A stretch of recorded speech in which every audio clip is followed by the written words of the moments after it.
Ana do'stlar, Giant degan gilos eng yirik giloslar ko'chirib o'z egalariga topshirilyapti do'stlar.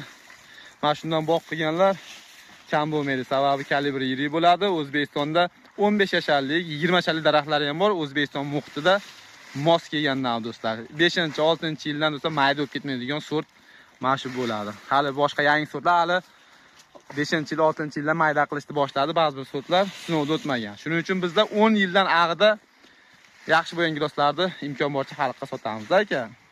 Inshaalloh xudo xolasa. Kuzatib boringlar. Eng yirikligi va afzalligi tomonlama ham video qo'yib boramiz.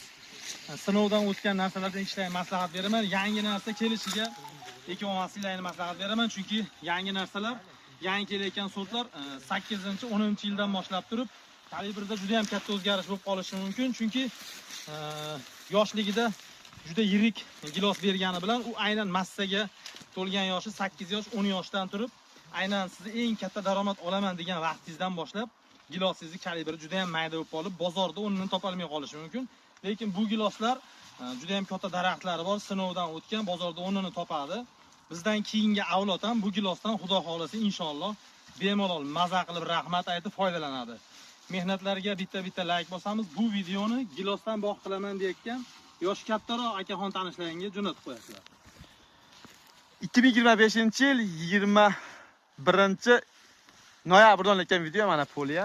Mana yaxshilab e'tibor beringlar. Yangi svej ko'chirib, etap zakaz qilganlarga topshiramiz do'stlar. Sog' bo'lasizlar.